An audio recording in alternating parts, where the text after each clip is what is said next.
Good evening, everyone. My name is Pam Gardner. I'm the director for the Delaware Health Sciences Alliance. I'd like to welcome you this evening for our medical profession outreach event and pathways to becoming a physician.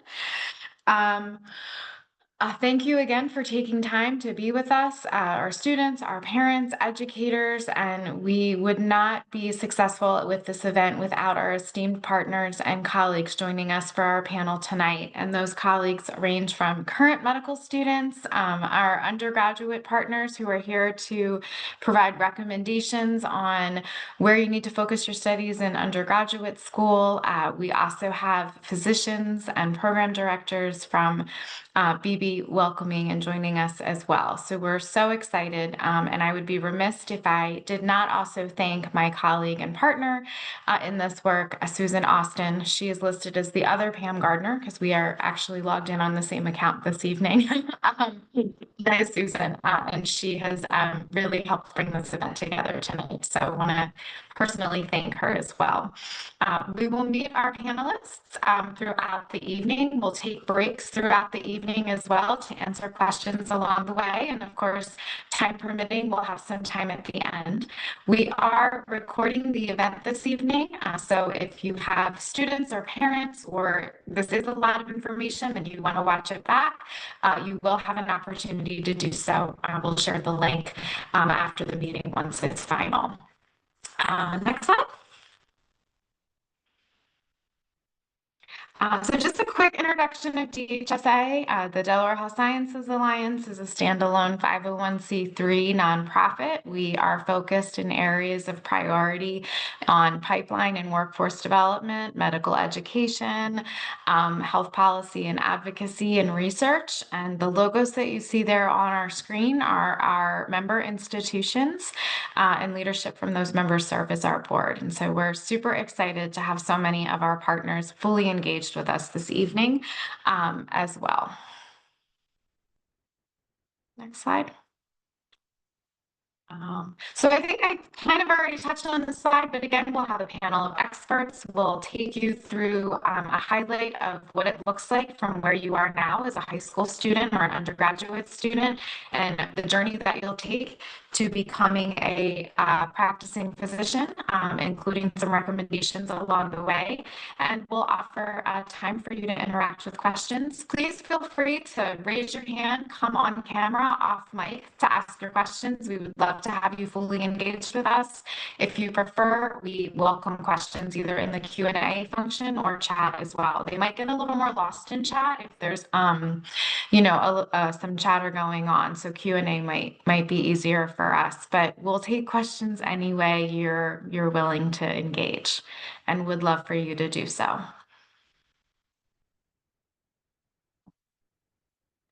see. Just some key terms to make sure that we're starting the evening together. DIMER is the Delaware Institute of Medical Education and Research. Delaware does not have a state medical school, and so this is Delaware's answer to that. We're going to talk more intentionally around DIMER in just a few minutes. SLRP is the Student Loan Repayment Program. This is the federal loan repayment program that is administered by the state, and it's available for students who come back to serve in Delaware and deliver healthcare in HPSA areas. So those are health professional shortage areas that are federally qualified by the government. And then HCP LRP is the Healthcare Professional Loan Repayment Program. This is the state loan repayment program. So it's state funds. It's also for those that come back and deliver healthcare and care for the community here in the state of Delaware. Both of the programs focus on primary care, ambulatory outpatient specialties. HCP LRP considers the entire state a HPSA area, and also as a DIMER applicant, you get a little more weight on your application for the loan repayment program. Both loans are up to $50,000 a year for 4 years max, and come with a service requirement. And then post-bac programs are undergraduate programs once you've graduated. If you have not met all of typically the science requirements for admissions and need to strengthen your science requirements or get the right science classes in. That's a program that you can take once you've graduated undergrad to help ensure that you are a strong candidate going into your application for med school. Next slide. This is our esteemed panel this evening. Super excited to have all of our colleagues joining us. We will meet from everyone shortly, and just want to call out that in addition to representing their organizations, we also have several DIMER board members among our panelists this evening who are wearing dual hats. And so I just would like to also recognize Dr. Mason, Dr. Nowen, and Dr. Robert, who are not only representing their own individual institutions and perspectives, but also DIMER as well this evening. So we're so grateful to have you here in many roles.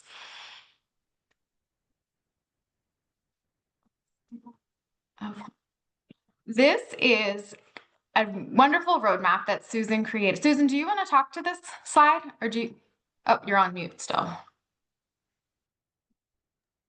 Sure. So this is a kind of a big picture view of what the journey from high school to finishing medical school and being a practicing physician could look like.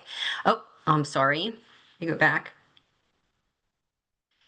So in high school, which many of you are right now, you should be working towards building a strong educational foundation, pursuing hobbies and things that you enjoy. I know many of you are looking for volunteer opportunities in the medical field, but there are, a lot of things at this point in the high school career you could be doing to get yourself prepared as you can move forward. After high school, you'll go to college. At that point, that would be a 4-year degree. You can major in anything that interests you, but there are prerequisites for medical schools that you must complete during that 4-year college undergraduate degree. After that, you move on to medical school. During medical school, that is a 4-year commitment. You will spend 2 years building a strong foundation in the sciences, and the last 2 years of that medical school will be spent in clinical rotations. After that, you can spend anywhere from 3 to 7 years in residency, which is where you gain practical experience working under experienced physicians, and that those years are based on what practice it is or what specialty it is that you decide to go into. Thank you so much. This is so helpful from a visual perspective, not just all the words that we're going to throw at everyone tonight. So appreciate you really putting this together, especially for our visual learners. It is now my privilege to introduce Dr. Omar Khan, who serves as the President and CEO for the Delaware Health Sciences Alliance. Dr. Khan is here this evening to speak to us a little bit more intentionally around DIMER. And while I mentioned that we do have DIMER board members among us who we will invite to chime in as well, DHSA is proud to be contracted by the state to lead DIMER's engagement efforts and strategies. And so we're really thrilled to have Dr. Khan and his expertise with us this evening. Dr. Khan, thanks for taking time to join us tonight. Of course. Hi, good evening, everyone. And thank you so much, Pam and Susan, for the great leadership here. And I actually have relatively little to add to the wonderful overview, but I really want to welcome the students and they thank you for making the time to be here and their families. Thank you to Dr. Jen Nowen and Emily and Jonathan for being here, and to Dr. Mason and to Dr. Robert and all of our invited guests. So thank you so much. So just a little bit about DIMER. Susan, thank you for that wonderful visual that hopefully paints a picture for the students. The big picture piece is DIMER is really your best value for medical education or getting into medical school. Delaware, on the one hand, yes, we're one of 3 states in the country where we don't have a within border medical school. But I use those words intentionally because we do have this partnership through DIMER with 2 Philadelphia medical schools, and your admissions chances of getting into medical school are much, much better as a result of that partnership compared to if you were in any other state in the country. So there's some great advantages of DIMER, and so being in Delaware is super important. That's why we really like hosting these conversations with all of you in different counties. Next slide, please. So as I mentioned, that's the DIMER program. It was set up in 1969. So now we are over 50 years into the program. And as Pam mentioned, we have several volunteer DIMER board members here as well, who have a great wealth of experience, and you'll be hearing from them in due course as well. So our two medical schools are Sidney Kimmel Medical College, which awards an MD degree, and the Philadelphia College of Osteopathic Medicine, which awards a DO degree. MDs and DOs are fundamentally equivalent in terms of medical education. They both are very rigorous in terms of education standards. As Dr. Nowen and her colleagues would tell you, getting into medical school is still a very competitive process around the country, including from Delaware. But we have 30 seats reserved through this partnership. So the state of Delaware actually has a financial arrangement with these two medical schools. They pay the two medical schools and have created a partnership between Christiana Care, Nemours, the VA, and other health systems in the state, Bay Health and BB, and many others, to make sure that we can provide you a great quality medical education. Certainly, the first couple of years you can do at these medical schools. The second couple of years you can actually do back in Delaware through one of the branch campus programs, which we will talk about. So there are 30 seats reserved for qualified DIMER students from both schools, although thanks to the efforts of many of you, certainly including Pam Gardner, we have increased that number, and we are now up to 40 plus students that they take voluntarily above the 30 student quota, so to speak, out of the applicant pool. Next slide, please. So the eligibility requirements for DIMER are on the DIMER website. We developed these a few years ago to make sure that we're really clear. They're pretty congruent with the eligibility requirements for residency at the other state institutions, the University of Delaware and the Delaware State University. So you have to be a legal resident of Delaware, primary and permanent residence in the state. Doesn't matter where you went to college or where you're going to go to college. You can go to any Delaware institution, which we encourage, but you can go to any place in the country as long as whoever is claiming you on your taxes, on their taxes, stays in the state of Delaware while you are there. Very importantly, you must meet all the pre-med requirements outlined by the two medical schools, which we can certainly talk about. They include quite a bit of basic sciences and some math and organic chemistry and things of that nature. Emily and Jonathan can speak to that in more detail as well, since they're closer to the process. So once you apply to med school, which is typically around third year of college, if you're going to go straight through, at that point you're identified as a Delawarean, as a DIMER med student, and your application goes in a different pile altogether. Next slide, please. So these are the two medical schools. We won't go through all of their criteria and everything else. We can talk about exact numbers and MCAT. So there are college students on here who want to talk about the average MCAT. We certainly can do that, maybe a little early at the high school level, but suffice it to say, having a strong basic science background is pretty important. And some of the folks who are college advising experts will speak to that as well. Next slide, please. So here are the numbers. So typically each of these medical schools, like any typical large medical school, they receive about 10,000 applicants each year, and they only have about 280 admission slots at either institution, to about 278 at Sidney Kimmel and about 275 or so at PCOM. So if you do the math, that 10,000 going down to that number is pretty tough odds. So even if they let in more students than they can admit, ultimately, because many students will get multiple acceptances, they're probably letting in 500 something students at the most a year out of 10,000. So that's a really low admission acceptance rate, between 2 and 4%. The Delawareans, on the other hand, are in a different one altogether. So next slide, please. So the DIMER advantage is that these DIMER applicants are separated from the overall pool, and then you're evaluated for those specific designated DIMER slots. And as I mentioned, there are 30 designated DIMER slots. Now, typically from Delaware, we have anywhere between 90 to 100 applicants a year. They come from all three counties, Newcastle, Kent, and Sussex, and we'd love to increase students from all the counties. That's why today we're talking to your county, for Sussex in particular. But if there are folks from anywhere, your application is very welcome. We want you to be well prepared, and we're going to try to get you into med school. But your odds are excellent compared to the rest of the country. Your numbers go down, your percentage numbers go up. So you're out of 100 applicants, and now, as I just mentioned, last year we got 47 students, Pam, if I'm not mistaken, into one of these two medical schools. That's nearly a 50% admissions rate compared to 2 to 4% of the national average. Those are odds you cannot get any state in the country except Delaware, which is amazing. Next slide, please. So beyond admissions, what happens after you get into med school? Well, you're in med school now. You're part of this network, and this really is a network. We invite you to the dinners. We have an admissions ceremony for you planned for next year. We connect you to your advisors across the institutions in Delaware, and then the first 2 years, as Susan mentioned, are the basic science, where you basically study in a classroom for the most part at either med school. Second 2 years, you're in the clinic. You're working with somebody like myself. I'm trained as a family physician. I still practice a little bit, and I teach patients, students as well.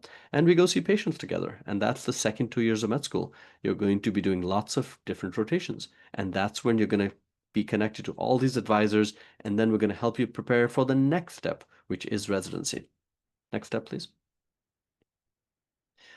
Paying for this is not easy, and we can certainly talk about some of the recent federal guidelines around capping of loans, and it is not easy. I will say this, these two medical schools have really committed and stepped up to making things as affordable as they can, especially for Delawareans. They have historic 25 and 50-year partnerships with the state of Delaware and with all of us, so they are keen on helping you.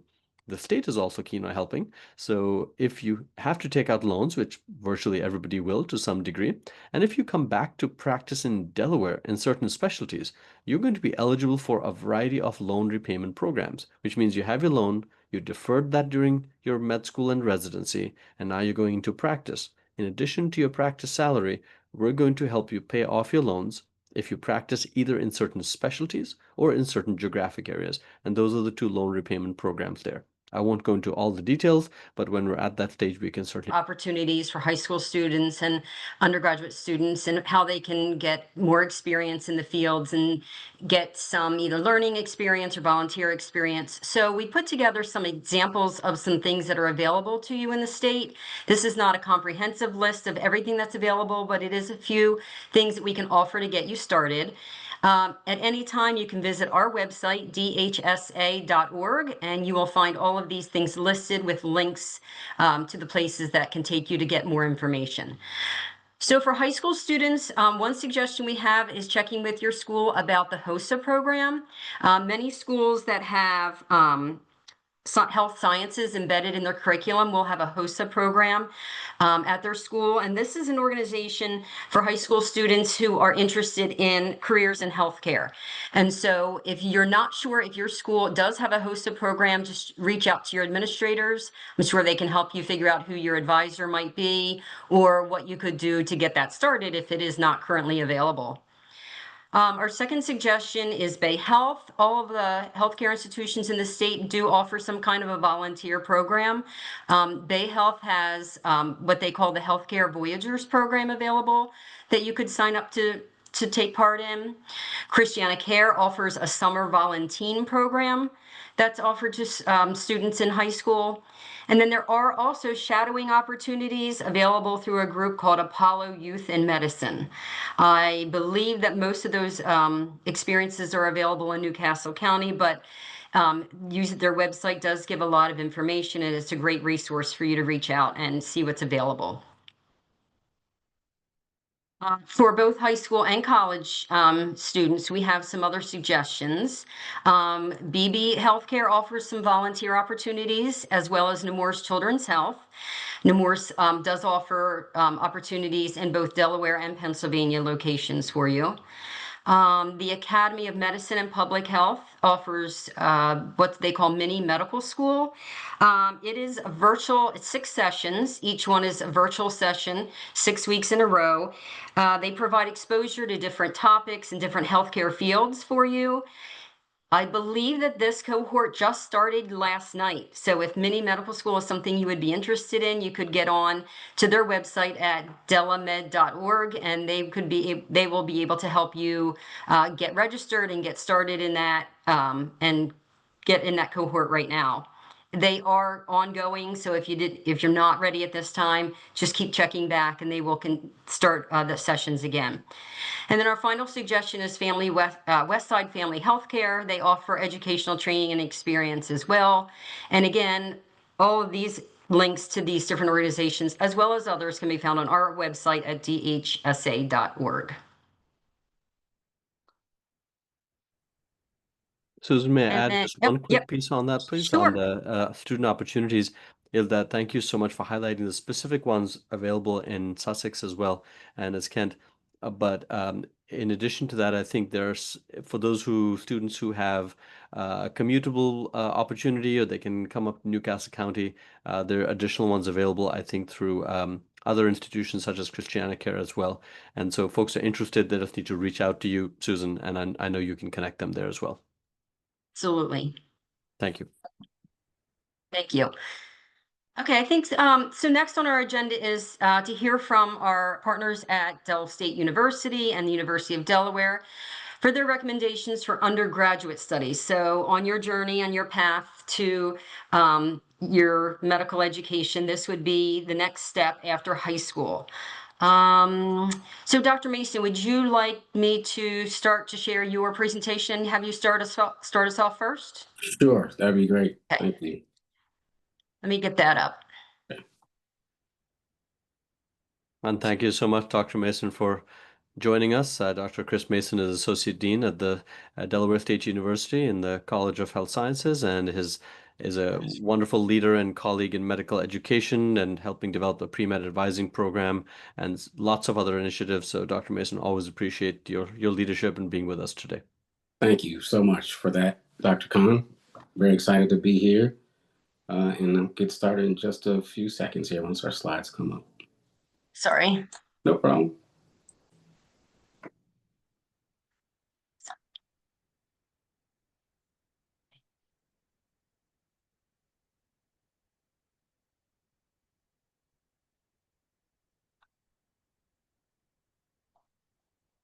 Let's see if I can share on my end too, if that'll be Okay. I've got it. I'm just trying to get it to open here.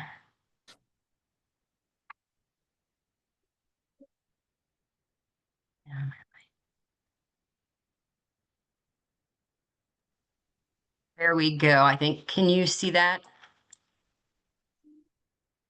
It is I- coming. Oh, There we there go. Got it. There we go.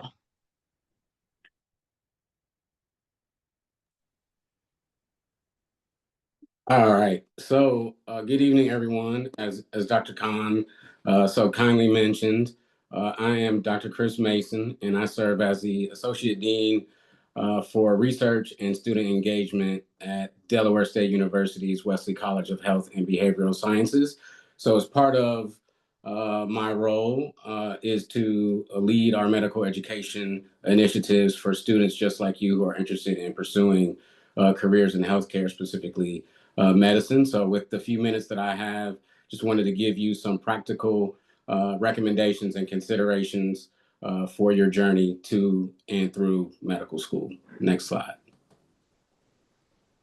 So pre-med prep 101, I think one of the most important things that you can do is start early, as in high school. So certainly want to commend you all for attending tonight's outreach event to learn perhaps some new things that you didn't already know about how to get to medical school and how to achieve success once you're there. So kudos to you.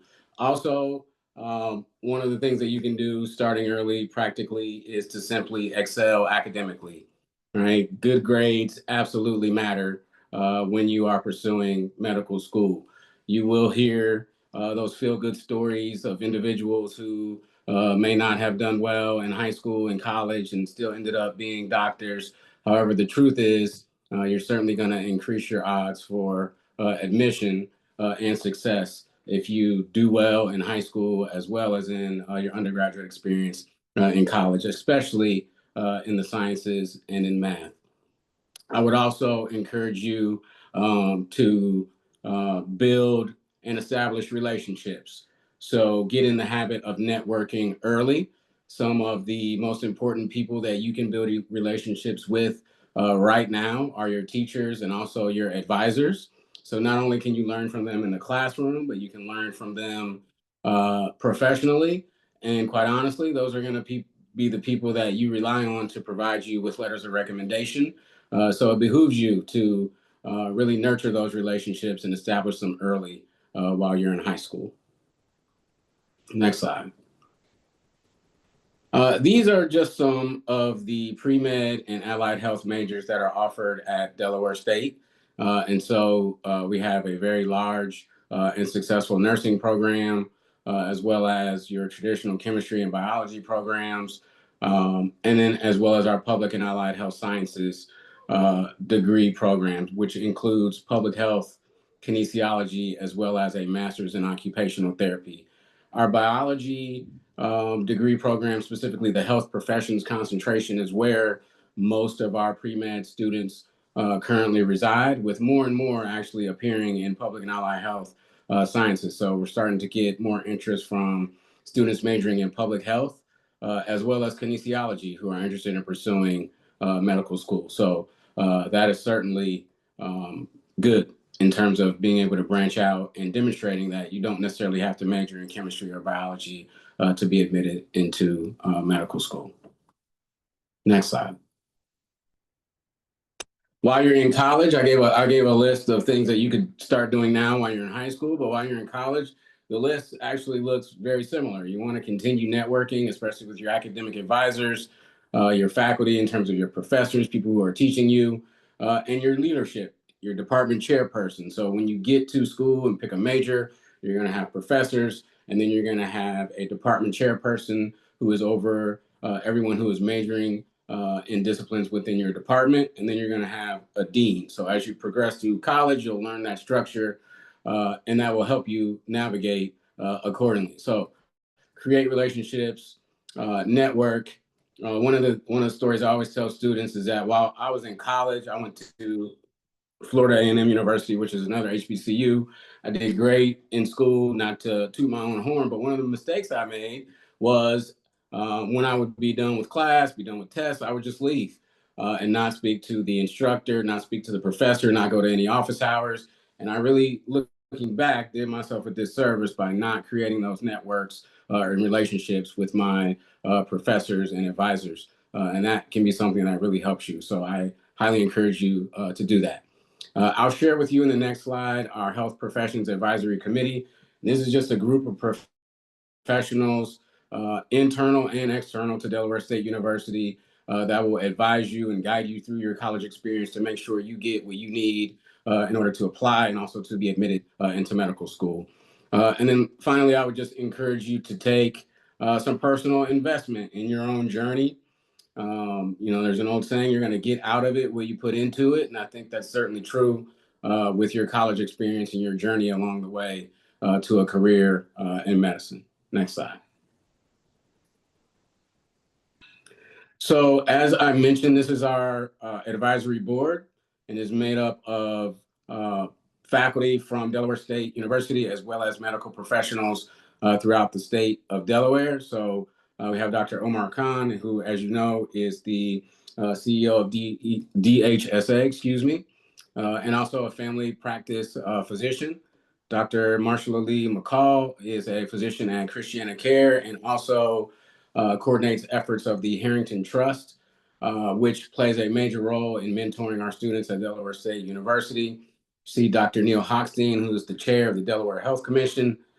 Dr. Vincent Daniels is a dentist and owner of Blue Diamond Dentistry in Wilmington. And Dr. Charlie Wilson is the associate dean of our College of Agriculture, Science, and Technology at Delaware State University.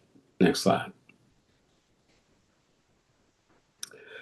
And while you're in school, specifically at DSU, I would, again, highly encourage you to use all of your resources that are available to you. The Inspire Scholarship is one of those things that I always like to mention to high school students considering DSU. It's available to all graduates of Delaware high schools who enter Delaware State University right after graduating in the subsequent fall semester. You need to have a 2.75 GPA, and you also need to apply for FAFSA, and it essentially provides you with a full scholarship for the 4 years or 8 semesters that you would spend as an undergraduate at DSU. Our MAPS chapter, or our chapter of the Minority Association of Pre-Medical Students, plays a major role and does a great job in advocating for pre-med students and getting them the resources resources that they need in terms of exposure to healthcare professionals, and also just resources in terms of professional development. We have a Kaplan MCAT prep course that is available to all juniors and seniors at Delaware State who are interested in preparing for the MCAT for the admission process to medical school. We also have a partnership with DHSA that offers a scholarship for the MCAT exam itself upon completion of the MCAT prep course.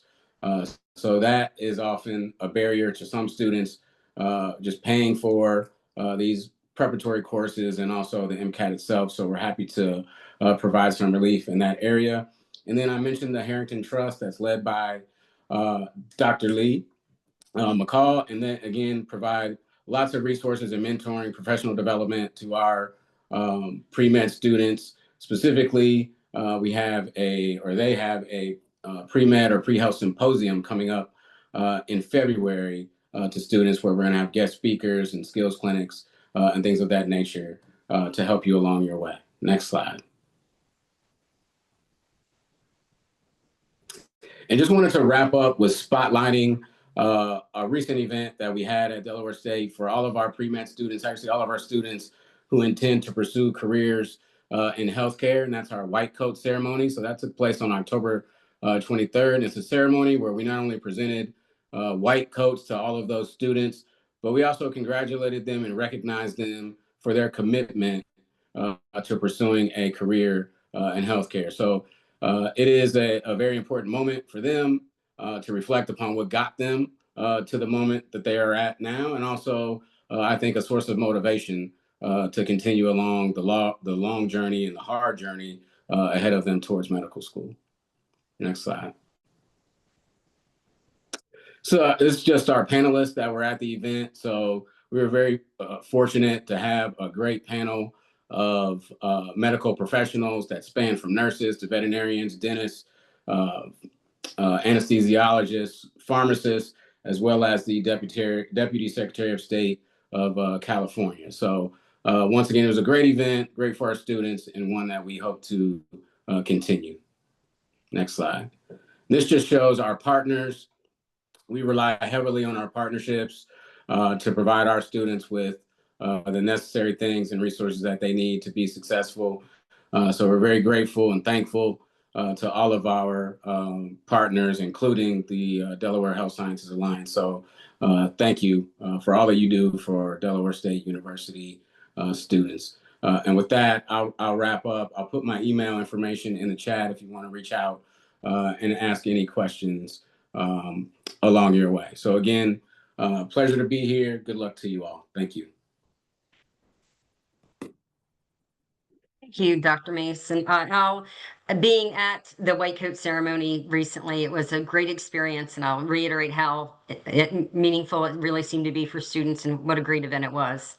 Thank you. Thank you for sharing. And now, Dr. Nowen, would you like to share information from the University of Delaware and the tips and recommendations that you have? Can I share my screen? Yes, you should be able to, do you? Try that.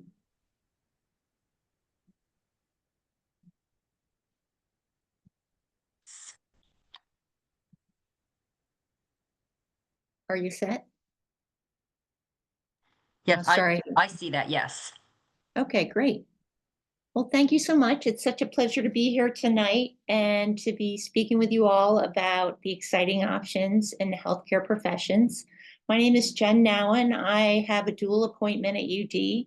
I work in the Center for Health Profession Studies, and I'm also a professor, an associate professor in the Department of Biology, where I teach Introductory Biology 1 and 2.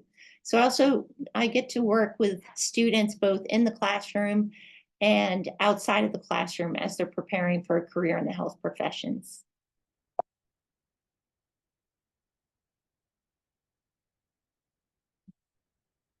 I want to just speak for a minute about our Center for Health Profession Studies at the University of Delaware. It's a university-wide center, and the goal is to support all UD students interested in a career in the health professions. And this is just something I want to take a minute to elaborate on, because Often the first question I'll get when I meet with a student, a prospective student, is, well, what's the best major for me as a future doctor, a future dentist? And the answer is whatever major really interests you. College can be, isn't just a springboard to medical school or dental school. It's 4 years of intellectual, personal, and professional development, as well as, we hope, quite a lot of fun. So while you're thinking about your next steps in college, don't feel constrained necessarily by your professional goals. You'll be able to meet the prerequisites for medical school, dental school, and you'll be able to study whatever it is that fascinates you. So that's why we have a university-wide Center for Health Profession Studies. We work with students from all the colleges who are interested in pursuing healthcare. This is just for those of you who might be coming to CUD, either you came this fall or you might come in the spring. These are the faces you might see if you come to the Center for Health Profession Studies. Myself, Saskia, Caroline Tillman, and our professional advisor, John Buckley. UD has a variety of offerings outside of specific majors for students interested in the healthcare professions. We have a living and learning community for first-year students. We have about 28 students who live in a dorm together. They have programming. I'll talk about that a little bit more in a minute. We have health profession advising, again, open to any UD student. We have a specific major in the College of Arts and Sciences called the Medical Scholars Program. That's a 4-4 conditional acceptance program. We have, for students who are interested in institutions of study outside of those involved in medical scholars, we have the Health Professions Evaluation Committee so that you can earn university level recommendation and support for your application to medical or dental school.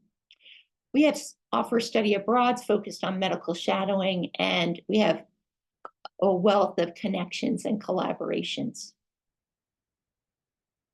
So just some things to think about, and these are UD offerings that I'm going to talk about, but any college you look at, if you're interested in the health professions, you can think, oh, do they have this kind of program?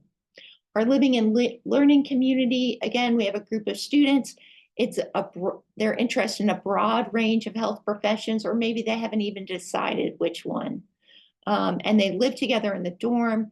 They have meetings and programmings. They have their own university experience course called UNIV 101, which has some special panelists and other programming to reflect their interests. And they live together on campus. So this is a good way. It's cross-major. So they're from majors in the College of Health Sciences, College of Arts and Sciences. It's a good way to make friends from different majors across the university, and you're all interested potentially in the same professional path. We also have health professions advising. So we have a separate advising office. Students in any major can come and make an appointment and talk about their professional goals. They can start second week of freshman year and meet with us all the way through their senior year. The Center for Health Profession Studies has specific advising events. We have MCAT and other professional exam resources for preparation, and we do collaborate with other entities in the state to offer networking events and opportunities. The Medical Scholars Program, this is a 4-4 early conditional acceptance program. There are 3 paths: college to PCOM, Philadelphia College of Osteopathic Medicine, Rowan Virtuous School of Osteopathic Medicine, and Sidney Kimmel Medical College. So this is a degree offered through the College of Arts and Sciences at UD.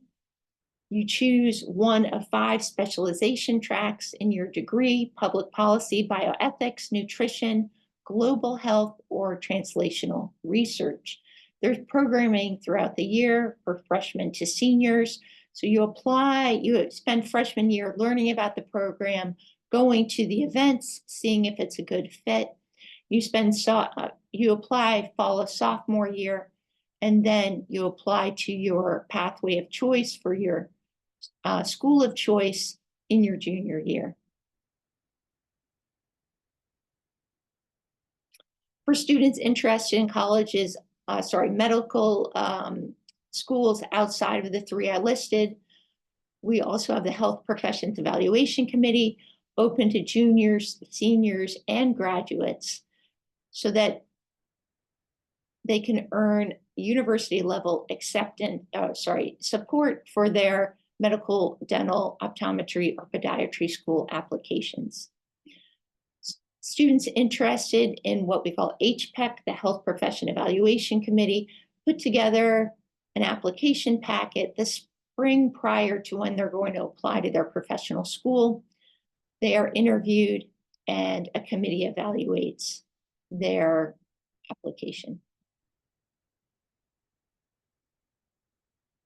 Another offering, which is exciting for us at UD to be able to give you this opportunity, is study abroad associated with medical shadowing.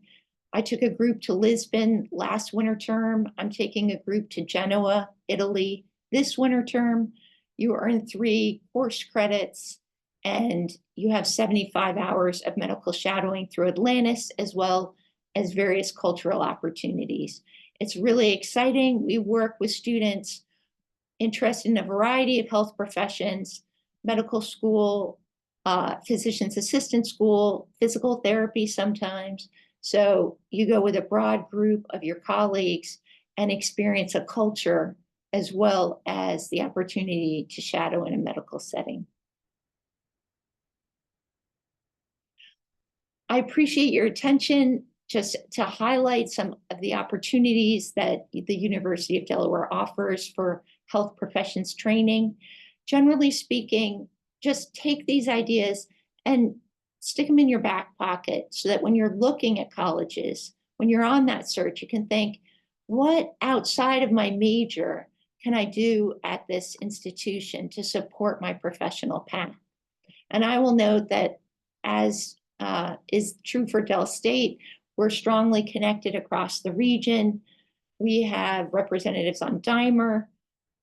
We work with the Delaware Health Science Alliance, with Christiana Care, and so forth.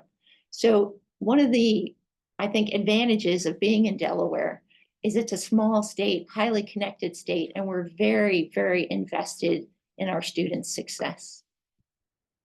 I appreciate your attention. Thank you. Dr. Nowen, thank you so much. And my connection dropped out for just a couple of seconds, so I didn't get to say thank you at the introduction. But thank you so much for that. And for the students, I also wanted to mention you have an amazing resource in Dr. Nowen as well at UD, because among her many accomplishments, she is also a science major in undergraduate and had a liberal arts major as well, I believe, in English. So she has a great deal of experience helping shepherd students through a variety of majors towards their ultimate goal of going into health sciences, whichever that might be, whether MDs or PhDs like herself or other aspects of health professions. So thank you so much, Dr. Nowen. Thank you.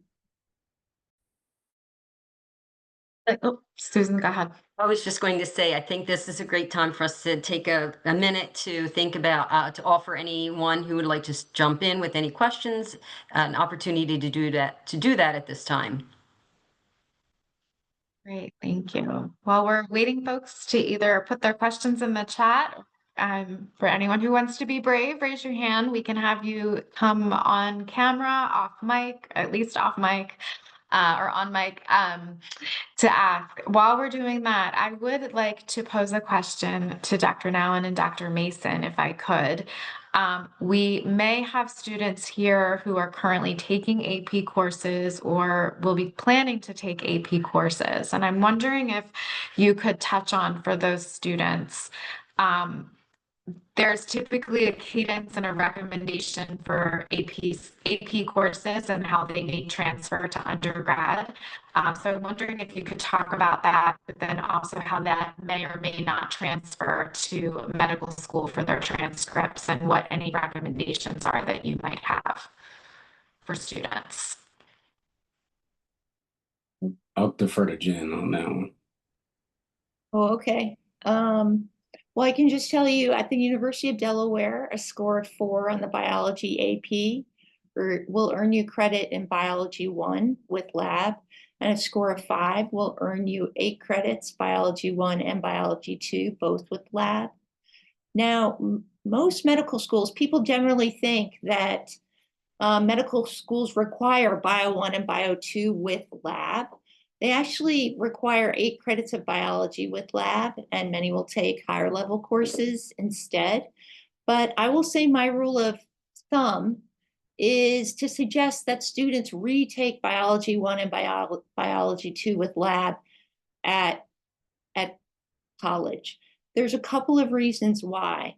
One is the worst case scenario is if you have an excellent background, which your AP score suggests, that it's going to be a good review for you, and you will earn an A. And that is a very positive outcome. The second thing is you're with your cohort, all your freshman students.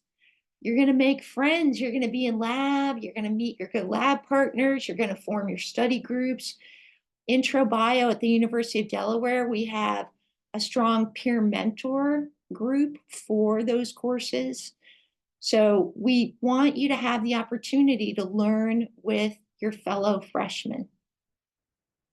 I've never had someone who repeated it who came to tell me that it was a waste of their time. Because the other thing is you learn that fundamental information from a different person with a different perspective. And college courses are paced much, much differently than high school. So that's my suggestion. You can always sit through it for a week. And if you're like, yeah, I'm not doing this, you have the opportunity to change your mind. But I would suggest you start there. Dr. Now, I just want to echo everything you said from the medical school admissions committee perspective.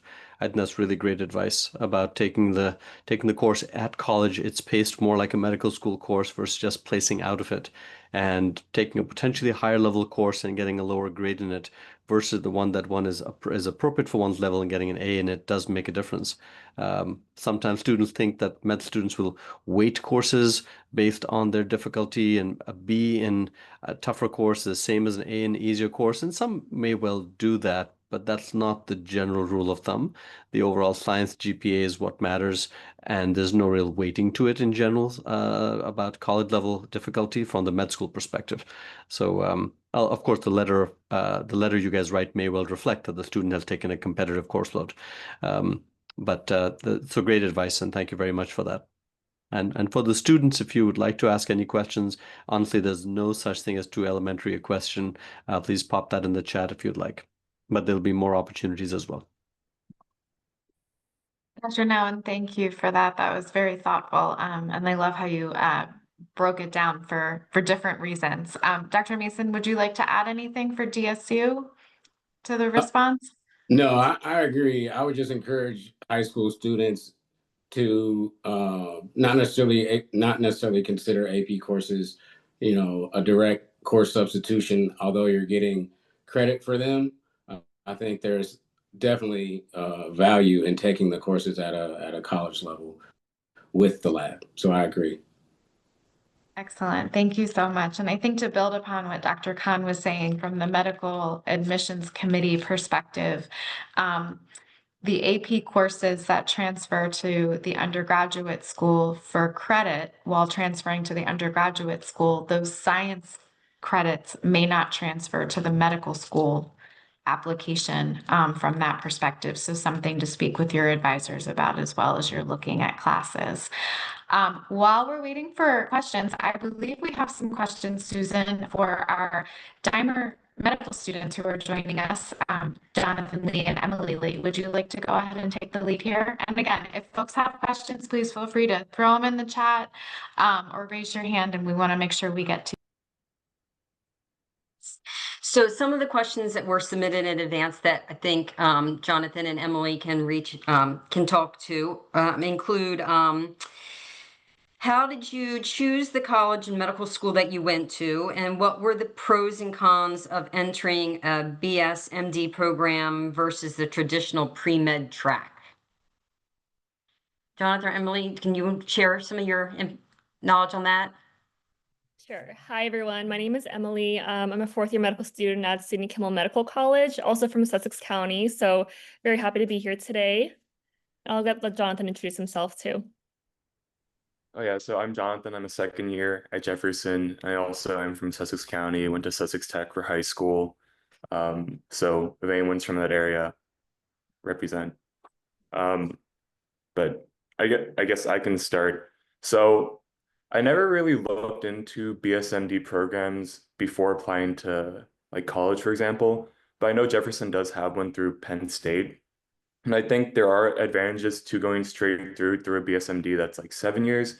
Like you have a more expedited course. You don't have to worry about applying to college. You still have to take the MCAT for most of these institutions, like even for University of Delaware's Med Scholars Program, you still have to take the MCAT. But I wanted a more like traditional approach to where, I can figure out if like this is what I really wanted. Because if you are in that accelerated pipeline, there might be like a pressure to pursue medicine, even if you fall out of love with it in the future. But I'll let Emily speak on what her thoughts are. Yeah, I definitely agree with everything that Jonathan said. I think there's definitely utility to doing BSMD programs. So there's like 7-year programs, a bunch of different places offer that. There's also like early reassurance or early admissions programs through like the University of Delaware that was explained earlier today. So like if you are like very early on in college and like or even before that, like you're in high school and you want to do medicine and you're so sure of that, then a BSMD program may be for you. But kind of going off of what Jonathan says, you're doing college essentially in 3 years instead of 4 years. So your course load might be a little bit more stacked than like a traditional college experience. Like Jonathan said, you can also change your mind later in the future and you may not really want to do medicine. You still have the option of kind of not doing that program anymore. But just things to think about.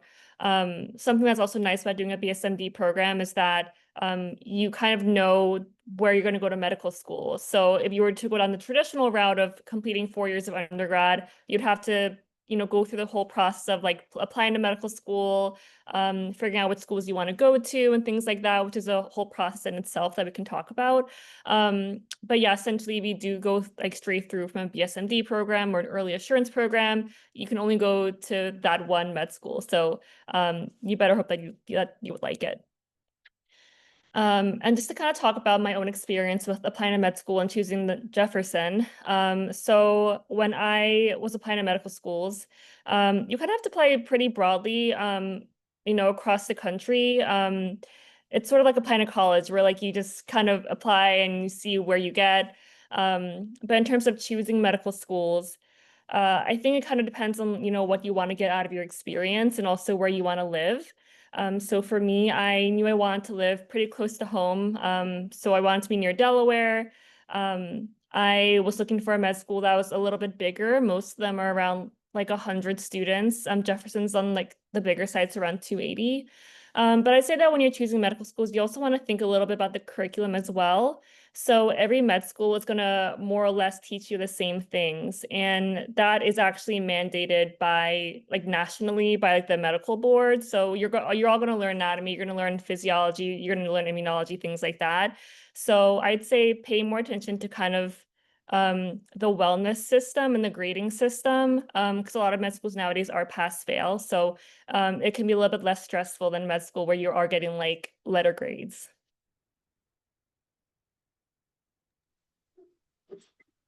Emily and Jonathan, can I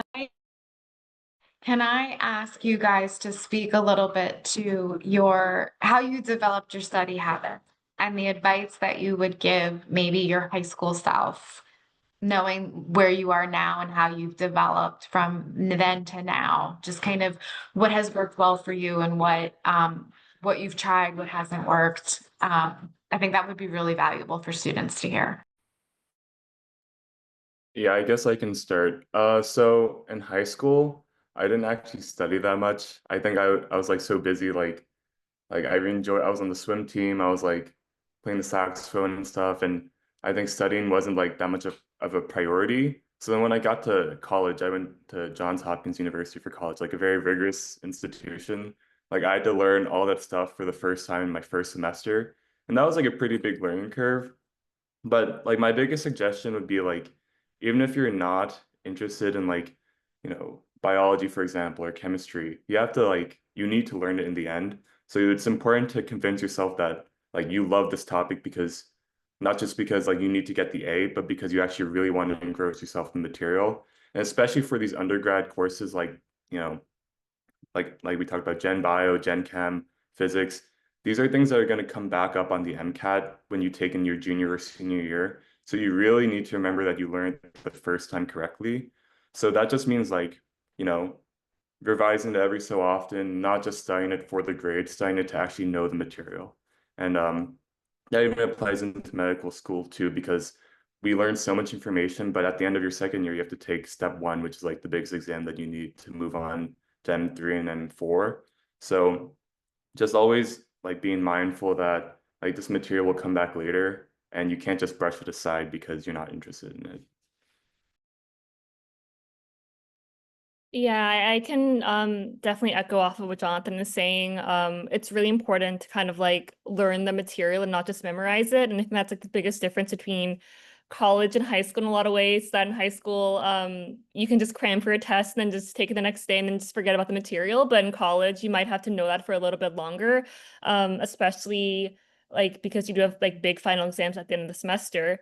And so like forming those habits of just learning the material instead of like memorizing is really important. But I also think that asking for help along the way is something that students should get good at over time. So, if you're a high school student right now and you're struggling with the subject, it's okay to ask for help from your teachers or from your classmates. Those are skills that really will carry you, not just now, but like for the rest of your life, and especially through medical school. Yeah, and just like looking at the chat, I think we can knock like Purinan's question and then like nicest question in terms of like you're interested in becoming a cardiologist, what advice can you give me? Or like you want to get into Hopkins, like what did you do to like get noticed or accepted? And for me in high school, I went to Sussex Tech, so I wasn't part of the dental program. And I was just really interested in like working with patients and getting that hands-on experience early on. So what I did is I like went to like 20 different dental offices with my resume and my CV and my cover letter and just said, hey, can you give me an opportunity to shadow and just to learn? And eventually they gave me a paid opportunity my junior year, summer going to my senior year. And that was a really, really important experience for me, just in terms of getting that patient exposure and learning that if this is really what I wanted to do, and it helped me build a lot of connections for my, freshman summer of college and my sophomore summer. So, and that was actually one of the things I wrote my supplemental essay for Hopkins about, was like that really impactful experience. So I think like the most important thing you can do is just pursue what you're interested in, not being afraid of being rejected. So like if you want to be a cardiologist, go to your local cardiology office and just ask like, can I shadow you for the day? And maybe they'll say yes, maybe they'll say no, but like getting your foot out there is all you can do. And like I said, pursuing your passions, like I was really interested in like playing the saxophone and swimming. So I did that to like my full capability. And like grades is only one part of your college application. They also want to know that you're interested and passionate about something else, because that really bleeds into every aspect of your life. Like if you can really put your head down and become the best you can be at swimming, maybe that can translate to your, work in the lab or work in your Gen Chem courses, for example. So it all translates in the end. Emily, did you want to comment on any of the other questions in the chat? For example, there's one around what do you think having research in undergrad will help in medical school applications?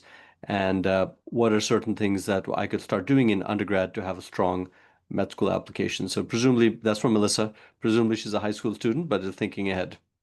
Yeah, well, first of all, I'm glad I'm seeing so many great questions in the chat. You guys are definitely thinking really far ahead of time, so that's awesome.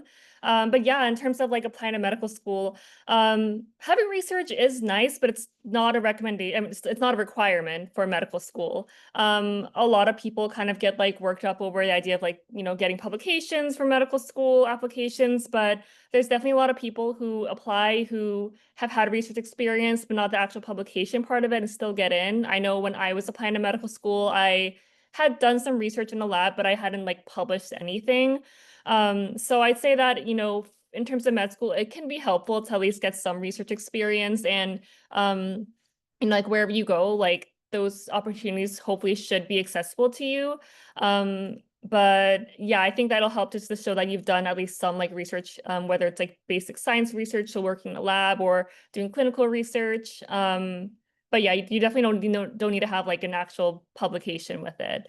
And then in terms of requirements to do during undergrad to have a strong medical school application. So first of all, like getting through all those core classes, like that was discussed earlier. So, your 2 semesters of bio, 2 semesters of Gen Chem, physics, orgo, all those, trying your best to kind of keep like a pretty good GPA, so like a 3.5 or higher, if possible. And then with the MCAT, so every school is going to vary a little bit on like what score that they're looking for, but like taking an MCAT prep course or preparing for that early and knowing where your score is before you apply to med school. And then just in terms of like extracurriculars, this is another thing that kind of came up in my med school applications. Focus on doing things that are passionate, that you're passionate about, and have a couple like clinical experiences on there. So I know at the time when I was applying, I volunteered in the hospital. I know some other people I knew were like EMTs or did other sort of work that required patient care. So I would have at least a couple activities like that. Yeah. Thank you. We see more questions coming in the chat. We're going to start answering a couple of questions in the chat, and we're going to save some additional questions. Emily and Jonathan are going to be with us till the end. We do at this time want to welcome our colleagues from BB Healthcare. We have several colleagues that are joining us this evening, including Tanya Ray, who is the designated institutional official for BB Healthcare, as well as Dr. Joyce Robert, who is the founding program director for the family medicine residency program, as well as a family med physician herself.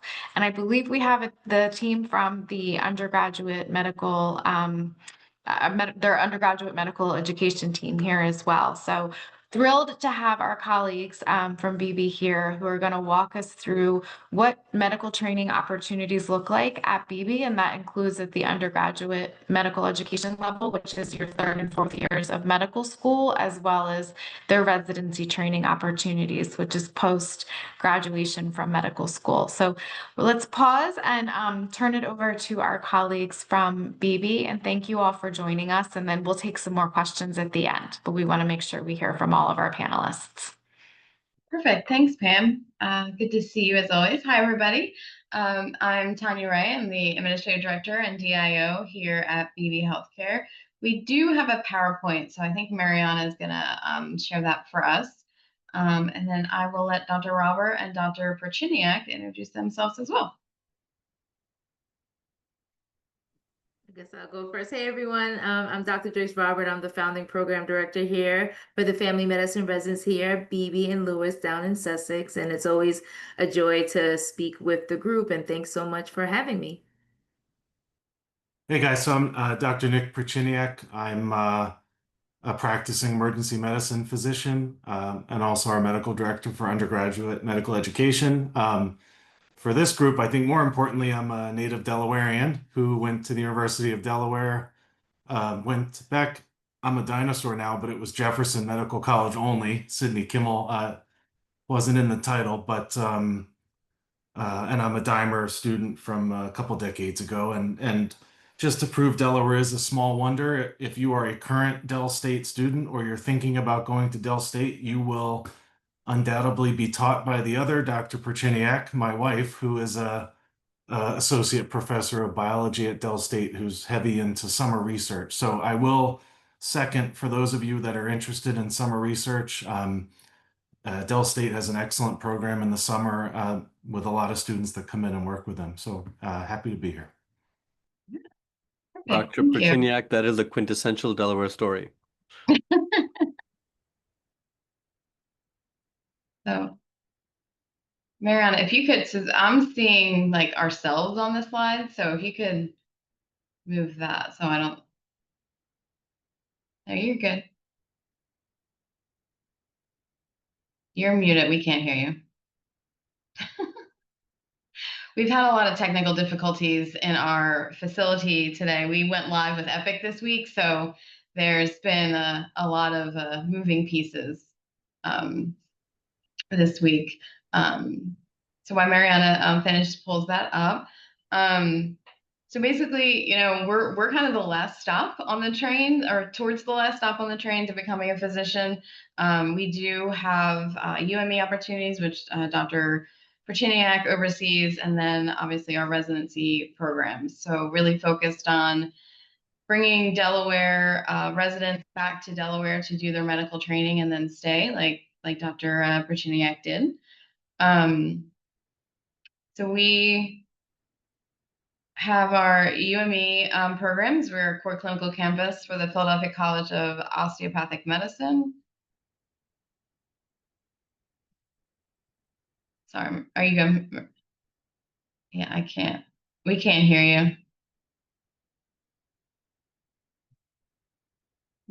You're fine.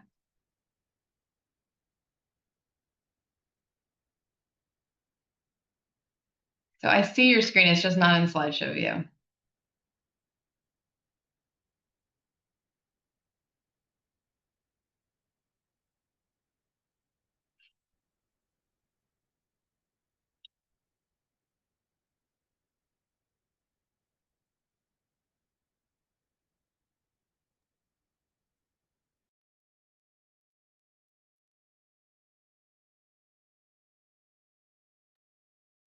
Let me see if I can share it. 1 second. I was preparing for. While you're doing that, I'll just add Dr. Sorry, Perchiniak. Pam. No worries. I will add that Dr. Perchiniak, I was on a meeting with the other Dr. Perchiniak. I think it was about a week ago. And I thought, oh my gosh, I'm like, there must be a connection. And sure enough, there is. So it's nice to be meeting with both of you in different capacities. Okay, I think we're good now. All right, so we can pop to the next slide. So this is just, BB Healthcare's mission. We are here to serve Sussex County, and Sussex County is our specialty. So we really want to help the entire county, encourage healthy living, prevent illness, and restore optimal health. Next slide. So just some facts about BB. I mean, I think if you live in this county, you know kind of all about BB. We were founded in 1916 by the BB brothers. We're a small not-for-profit 210-bed community hospital, but have multiple outpatient and satellite locations. And that's just kind of a list of some of our specialized service lines. Next slide. Again, this is just some data and facts that just kind of shows you where BB is throughout the county, and some of our patient care data for the past fiscal year. Next slide. And I think it's really important to explain why medical education here and why it's really important that BB, as well as the other Delaware hospitals, really wanted to start medical education. And that's because, data does show that 50% of physicians will stay within the area where they trained. So it really is growing our own physicians to care for the community. And that really is what BB is all about. So it really is starting that pipeline early. Next slide. So this is our mission for graduate medical education. Again, really cultivating resident physicians who will practice independently while maintaining their well-being, and our mission to meet the milestones of medical practice in the communities in which they serve. Next slide. So we do have a strong history of teaching here at BB. We have a 100-year-old School of Nursing, which is an award-winning School of Nursing program. And we partner with them a lot with their accredited simulation center. And we kicked off the R. Randall Rollins Center for Medical Education in 2022 with our first core clinical campus students, and then started our residency program in 2023. Next slide. So the R. Randall Rollins Center for Medical Education comprises our undergraduate programs, our graduate medical programs, and our postgrad, medical education programs. Medicine is a lifelong process, so it's continuing learning. So even once you graduate residency, we want to make sure that our attending physicians are continuing to learn and grow in their current roles as well. Next slide. This is just some of our leadership. Just want to share those slides with you. Next slide. And our amazing administrative staff. There's a lot of people behind the scenes that make it happen. We wouldn't be able to do everything we do without those team members. And Dr. Virginiak, I'll turn it over to you to talk about the core clinical campus. Great. Yeah. So, this is just a really unique opportunity, and obviously PCOM isn't unique in having this, but there are opportunities at a number of medical schools, instead of doing kind of a traditional bounce around to a bunch of different hospital sites, to basically have your entire third year of medical school clinically at one organization. There are core rotations in what you'd expect: family and internal medicine, cardiology, OBGYN, surgery, pediatrics, but it also affords some elective time in medical and surgical electives. And at least for us at BB, kind of the sky's the limit. It's just a matter of organizing it and having a collaborative agreement if it's not one of our internal physicians. But anesthesia is often a really popular one for third year students. It's kind of an exciting one, but this is a really great opportunity. We have 5. They get to know each other. You're doing didactics. It's almost sort of like how you feel in the beginning of residency, like a mini cohort where you're spending a lot of time together. So I think it's a really nice opportunity to have some stability, because the third year of medical school is a really difficult time. You're transitioning from the classroom to rotations. The hours are long. Instead of bouncing around, this I think is helpful to kind of get your bearing and then move forward throughout the year. Perfect. And Dr. Robert, do you want to highlight our residency program? Sure, yeah. So as Tanya mentioned, we launched our family medicine residency program July of 2023, and we're excited to share that we will be graduating our first class of residents in June of 2026. So currently we are a 4-4-4 program, 4 residents per year. And we recently got ACGME accreditation to increase that complement to 6-6-6 per year. So starting July of 2026, we'll have 6 family medicine residents. So we're super excited about that. Again, going back to the mission of BB Healthcare and DIMER, really want some students to come down here. And I saw there's 2 Sussex County students, Emily and Jonathan, interested in any of our programs down here. I'm going to shout you out. We got family medicine, internal medicine, transitional year. If you want to come down and serve the Sussex County, we're here for you. So we're super excited about that. Perfect, thank you. And we do want to highlight, our simulation-based training. Like I said, with the School of Nursing, we have high and low fidelity trainers that just offers a really great hands-on experience, learning bedside with the nurses and the nursing students. And some of this tech is really amazing, and the AI is really getting slightly creepy, but also very cool on some of these mannequins.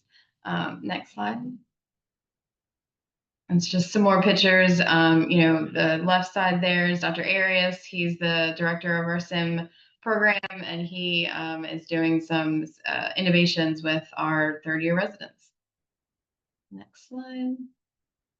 And obviously, in addition to taking care of our patients, we want to have fun. This is a really great community to live in. That's Dr. Robert and Dr. Tam and Dr. Lamore at our favorite Sea Witch parade. We do like to have fun down here as well, and embrace the wonderful community that is Sussex County.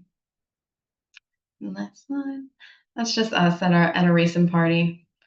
And next slide. Do want to highlight, so as Susan had mentioned earlier, we do have a summer volunteer program.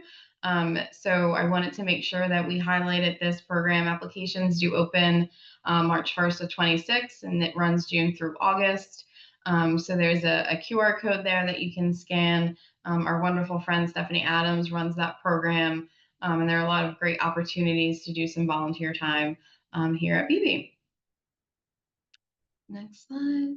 And if you're not already, please follow us on social media. That's the best way to keep up to date on all the wonderful things that are happening within medical education here at BB. And that's, all of our contact information and our webpage. Oh, great. Tanya, I just wanted to add one more thing that I forgot to mention. The residency program. As you know, we talk about pipeline. So actually one of our graduating residents, Dr. Jacob Valvis, is a DIMER student. So like full circle to PCOM, continued his family medicine residence at BB, and he'll be staying at BB as faculty. And we have 100% retention. So all of our residents want to stay in Sussex County. Again, that is the goal. Like we are such in a physician shortage area that all of our residents are staying within Sussex County and the organization. So I wanted to highlight that as well. Yes, thank you. Incredible. Congratulations. So excited to hear that. What a wonderful story.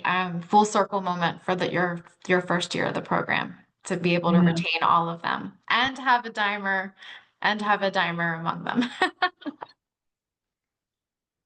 Thank you all so much for taking time to be with us tonight. I want to make sure we leave some time. We're closing in on 7 o'clock, so we have some time left for questions.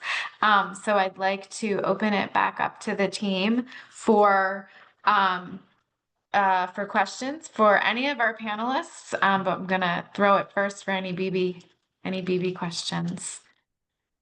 Maybe I could ask, for the 3rd and 4th year students that come down to rotate for core clinical and then 4th year elective, but let's talk core clinical if we can. If students didn't originate from Sussex, does the BB help them with finding housing options, or are there any other programs that you offer to support students, whether from Sussex or otherwise, that maybe we can highlight while we're waiting for questions? Sure. So we keep a comprehensive list because we're always getting messages from community members like, hey, we have a house, we have this. And we do keep that list. But we were able to partner with some of our local developers. And we have 2 apartment complexes that offer a discounted rate for our medical students as well as our residents. Because they are coming down at a really hard time, right? It's height of the season. It's June, July. It's really hard to not only find a place, but get a place at a reasonable rate. But our students have always been very successful at finding houses, and we do try to support them in that. That's amazing. Thank you for that information, and thank you to BB for providing that. What a wonderful opportunity for students and residents. That's incredible. All right, I do see a question in the chat, so I'm going to throw it over to Dr. Mason. Dr. Mason, can you speak to any programs DSU might offer in the summer for high school students relative to gaining any experience in research or exposure to DSU and pre-med track? Sure. So I think I'll go back and add to Emily's answer about the importance of research. So I totally agree that it is something that is great, but not necessarily mandatory to be successful in your admission to medical school. But I do think the demonstration of leadership and also your commitment to community service are things that are favorable to admissions processes. So as it relates to research, if you are involved in a leadership role in research, I think that can certainly be valuable. Or if you are engaged in research that is focused on community engagement, that can also certainly be valuable having that when you apply to medical school. In terms of programming at DSU, thank you to Dr. Perchiniak for his plug for our research programs. So through the College of Agriculture, Science and Technology, there is a summer research program called STARS. It is a Science and Technology Academy for resident scholars. So it's a 2-week program for sophomores through seniors in high school, focusing on STEM-related research. So you can certainly find that on our DSU websites if you're interested in pursuing that. And we also have opportunities for student research through grants like Excel, RCMI, Embry.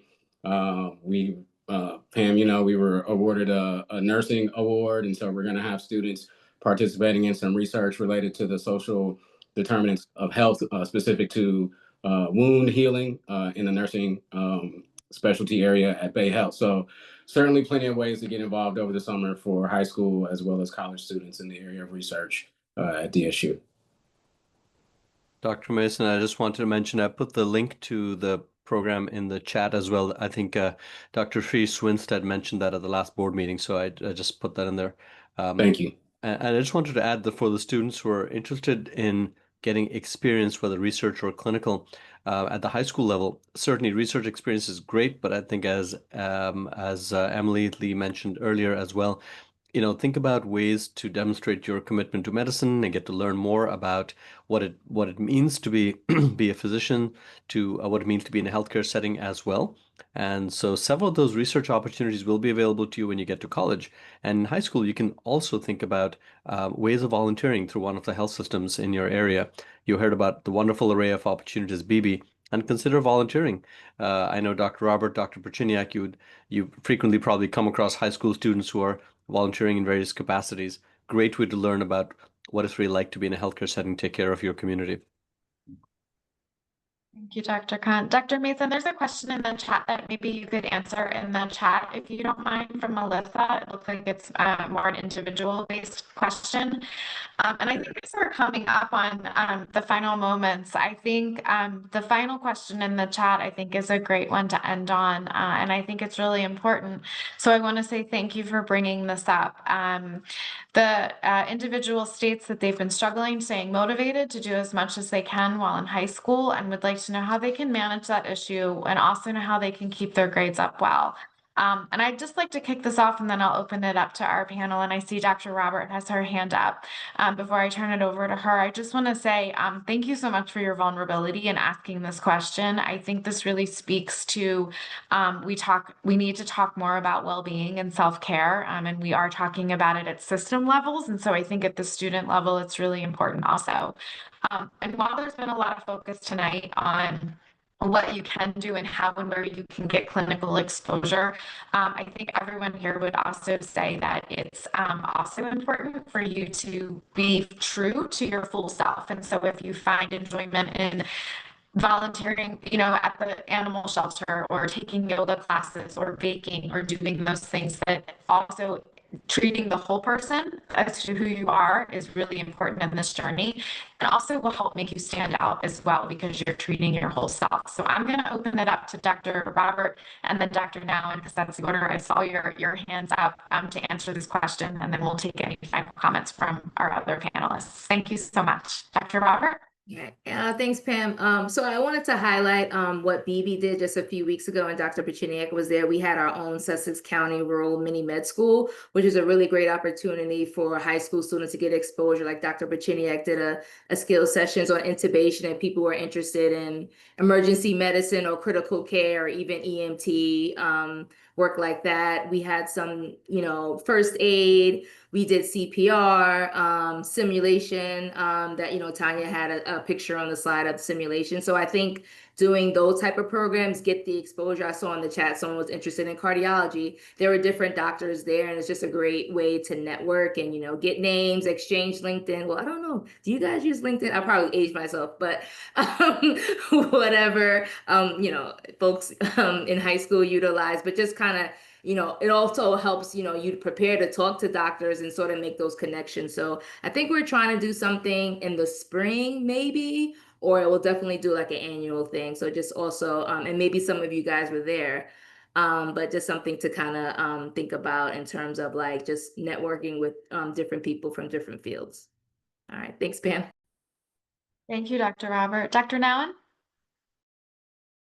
I'm going to offer kind of the opposite advice, which is you have so much time. You have a plethora of time and I really think high school, you do want to do as well as you can academically. You want to get, especially in math, I think a thorough grounding will really help you in your future studies. Also I love to hear students who were in the band, like we're in marching band, or, did an art class just for fun. It's so hard to make space for yourself as an adult. We want you to get practice early on. And the average, age of a student matriculating to medical school is 25 nationwide. That's the statistic I've read. So there are different ways to go on this path. So don't feel like there's only one way. If I don't get if I'm not a research lab my freshman year, it's a no-go. Nothing could be further from the truth. So just relax, enjoy high school, because that is a unique time in your life. I don't know how to raise my hand, but do you mind? That question really resonates with me going through this when I did myself, but also just sending one of my kids off to college as a freshman this fall. I think there's a tendency to want to be transactional and do something just for the sake of checking a box, and quantity is important, but quality is really important, right? I can do 18 clubs in high school, but if I only show up once a year, or I just have my name on it. Colleges and medical schools and residencies, they're not dummies. They know this stuff, right? They know what level you've put into it, what you've gotten out of it. So, I agree. I mean, I think it's important, but you want what you do to be meaningful to you and you enjoy it, right? I think about my wife talks about research all the time because that's what she does. But the students that she has that get the most out of it are the ones that are there because they want to be there. They're really interested in whatever that subject is. They're not just there because they want to put a line on their CV or their med school application. And they don't. Publications are great, but right, it's not the end all and be all. It's the experience. So I think it's important, it's so competitive. It is. That's just the truth. But the reality is schools these days really do look at everything holistically. I mean, you still need to do well on your MCAT. It's just the reality of life and standardized testing. But I think that's good advice, and don't feel like you have to be in every activity and do everything. Try to pare it down and then find stuff that's important to you. And I'll echo the AP thing. I'm sorry, I don't want to talk too much, but AP tests are great, I think, for courses that maybe you're interested in that helps you accelerate towards a minor. Like I had a psychology minor, and I did liberal studies and biology were my degrees. But I agree. I'm not sure. It's always nice to skip things, but I'm not sure starting freshman year of college in a difficult organic chemistry class is always going to be the best setup for success. So I think APs show that you're committed and you want to learn, but I agree with Dr. Nowen's advice. I think that's important to keep in mind. Yeah, can I just chime in real quick, Pam? I know we're at time, but I just also want to agree with Nowen's advice. As someone who has reviewed thousands of applications on the medical school side and the residency side for multiple different specialties, I think just like as eloquently as Dr. Bertiniak put it, it's quality over quantity, and really doing something that you're going to enjoy and that's going to make you stand out as a unique candidate. And that's going to have me look at that application like, oh, that's different. I wanted to tell me more about that. Like I was just reading one that he was in a bat club and was learning all about why bats are important to the ecosystem and how they're using bats in medicines. And I'm like, what? I need to know more about this. This is so interesting. Who would you know that's in a bat club? Like that kind of stuff, I think is more interesting so that it's fun for you and then it makes you unique and stand out on your application. Thank you all for your contributions to that question, and more importantly, for taking time to be with us this evening. These events are so successful because of our partnerships with our incredible partners represented here tonight, among others. And so thank you again, all of our panelists, for taking time to lend your expertise and be available to our students and our parents and educators that are joining us, who I'd also like to thank for their time this evening and interest in learning more about what's available to you as Delaware residents. At this time, I'm going to invite Dr. Khan to make any final closing remarks. And thank you again. We look forward to sharing the link with you to share with others. Dr. Khan? Sure. Thank you so much, Pam, for your leadership of this session and group, as always. And thank you, Susan, for all of your great work here. And the guests and the students, thank you so much for your expertise and great questions from the students, wonderful engagement. And I hope the students recognize you have such a wealth of opportunities across the state of Delaware, but especially right there in Sussex County from a lot of great institutions who are here really to help you. This is a very uniquely Delaware experience. We hope you take advantage of it. So thank you so much. Please reach out to us throughout the year with any questions. We will see you at the next one of these, but in the meantime, we hope to stay in touch. Thank you and have a great evening.